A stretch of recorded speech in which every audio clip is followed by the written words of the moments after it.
ఖచ్చితంగా ఇమీడియట్గా top priority మీద తీసుకొని అవన్నీ కూడా సెటిల్ చేస్తామని చెప్పి కూడా ఆయన హామీ ఇవ్వడం జరిగింది.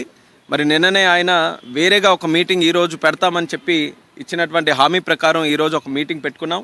అగ్రికల్చర్ మినిస్ట్రీ తాలూకు అధికారులు, నేను కూడా అటెండ్ అయ్యాను. రాష్ట్రం తరపున అచ్చెన్నాయుడు గారు అలాగే అక్కడ ఉన్నటువంటి అగ్రికల్చర్ టీం అందరూ కూడా అటెండ్ అయ్యి మళ్ళీ ఆ సమస్యల మీద ప్రత్యేకంగా చర్చించడం కూడా జరిగింది. అందులో ముఖ్యంగా ప్రొక్యూర్మెంట్కి సంబంధించి, ఎందుకనంటే ఇది ఇమీడియట్గా స్టార్ట్ అవ్వాలనే ఆలోచనతో చంద్రబాబు నాయుడు గారు నేను రిక్వెస్ట్ చేశారు.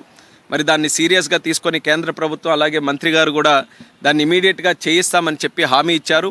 వీలైనంత త్వరగా కేంద్రం నుంచి కూడా డిఫరెన్స్ ఆఫ్ ప్రైస్ ఏదైతే ఉందో దాన్ని పే చేయడానికి ఏదైతే 25% వరకు వాళ్ళకి MIS minimum market intervention scheme ద్వారా ఉందో దాన్ని పొడిగిస్తూ 75% వరకు కూడా కమిటీ ఆఫ్ మినిస్టర్స్ ద్వారా అప్రూవల్ తీసుకొని 75% వరకు కూడా చేస్తామని చెప్పి స్పష్టంగా హామీ కూడా ఇవ్వడం జరిగింది. అయితే ప్రైసు దీనికి తీసుకోవడానికి కింటా తాలూకా ప్రైసు రాష్ట్రం తరపున మనం క్యాల్కులేట్ చేసింది కాస్ట్ ఆఫ్ ప్రొడక్షన్ కానీ లేబర్ కాస్ట్స్ కానీ ప్రాక్టికల్గా గ్రౌండ్ లెవెల్లో రైతులు ఎంత పెడుతున్నారో దాన్ని అంతటినీ కూడా క్యాల్కులేట్ చేసి సుమారు 11,600 రూపాయలు ఇస్తే మరి వీళ్ళ తరపున 10,000 చిలుకల వరకే ఇవ్వడం జరిగింది. సో దాన్ని కూడా గట్టిగా రిప్రజెంట్ చేశాం.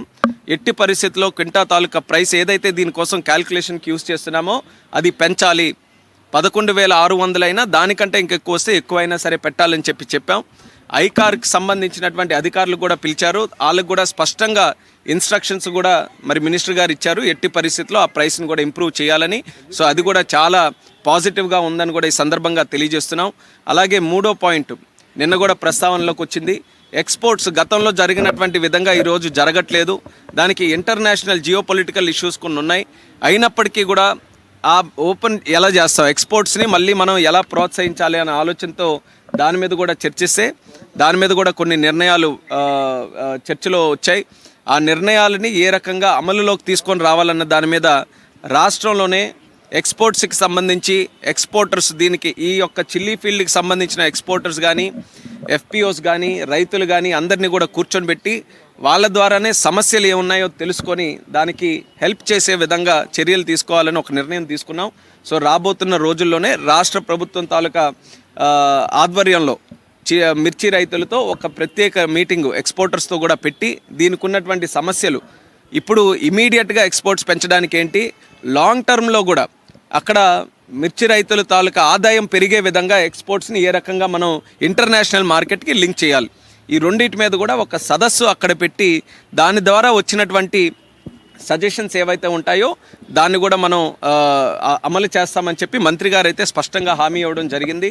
ఆయన కూడా చెప్పారు ఆయన మాటల్లోనే, చంద్రబాబు నాయుడు గారు అంటే చాలా గౌరవం, ఒక విజనరీ లీడర్. ఆయన ఒక సమస్య తెచ్చారనంటే అది స్పష్టంగా ఎంతో ఇంపార్టెంట్ అయితే కానీ ఇక్కడి వరకు తీసుకొని రారన్న ఆలోచనతో టాప్ ప్రయారిటీగా మినిస్టర్ గారు కూడా తీసుకున్నారు. ఆయన కూడా ఎంతో డెడికేషన్గా ఎక్కడ రైతుకి సమస్య ఉంటే వాళ్ళతో నిలబడేటటువంటి వ్యక్తి శివరాజ్ సింగ్ చౌహాన్ గారు. నిన్న కూడా ఆయన ఇష్యూ తాలూకా సీరియస్నెస్ని చూసుకొని ఆయన ఎక్కడో మధ్యప్రదేశ్లో దూర ప్రాంతం రిమోట్ ఏరియాలో ఉన్నా సరే త్రూ ఫోన్ ఆయన ఒక మీటింగ్కి కనెక్ట్ అయ్యి మరి ఆయన కూడా కొన్ని ఆలోచనలు కానీ ఆయన నిర్ణయాలు కానీ చెప్పడం జరిగింది. ఈరోజు మళ్ళీ ఎక్కడ డిలే లేకుండా ఈరోజు ఢిల్లీ వచ్చిన వెంటనే మరొక మీటింగ్ కూడా పెట్టారు. దీన్ని ఇమీడియట్గా కేంద్ర ప్రభుత్వం నుంచి డబ్బులు తెచ్చి ఆ డిఫరెన్స్ ఆఫ్ ప్రైస్ ఏదైతే ఉంటుందో మార్కెట్కి కానీ ఈరోజు ఉన్నటువంటి కాస్ట్ ఆఫ్ ప్రొడక్షన్, ఈ రెండింటికి తేడా ఉన్నది కేంద్ర ప్రభుత్వం భరించి ఇస్తుందని చెప్పి స్పష్టంగా హామీ ఇవ్వడం జరిగింది.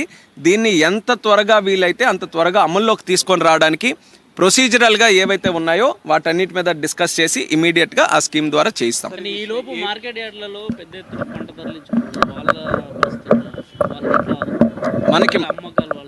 మనకి ముఖ్యంగా వాళ్ళకు కూడా చెప్తున్నా, ఇమీడియట్గా రాష్ట్ర ప్రభుత్వం కూడా అందుకనే ఇప్పుడు తీసుకున్నటువంటి నిర్ణయాలు ఇమీడియట్గా మనం గ్రౌండ్ చేయాలనే ఆలోచనతో అది కూడా చెప్పాం. మనకి ఏదైతే ఆ డిఫరెన్స్ ఆఫ్ ప్రైస్ ఐకార్ ద్వారా ఉన్నదో అది ఇమీడియట్గా వాళ్ళకి సెటిల్ చేయమని చెప్పాం. వాళ్ళు పాజిటివ్గా ఉన్నారు. ఎట్టి పరిస్థితుల్లో మనం దాన్ని మ్యాచ్ చేస్తాం, ఇంకా అవకాశం ఉంటే హయ్యర్ అయినా సరే పెడతామని చెప్పారు.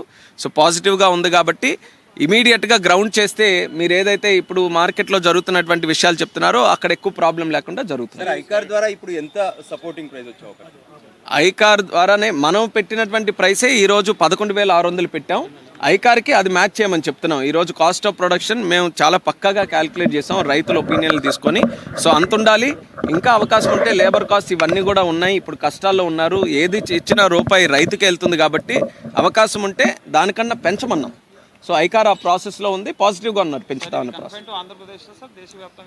ప్రస్తుతానికి ఆంధ్రప్రదేశ్కి సంబంధించి ఇప్పుడు ఆంధ్రప్రదేశ్లోనే మనం అనుకుంటే గుంటూరు, పల్నాడు, కర్నూలు, రాయలసీమలో ఉన్నటువంటి రైతులందరికీ కూడా ఇది బెనిఫిట్ అవుతుంది కాబట్టి ప్రస్తుతం మనం ఇచ్చినటువంటి రిప్రజెంటేషన్ ఆంధ్రప్రదేశ్ రాష్ట్రం తరపున ఇచ్చాం.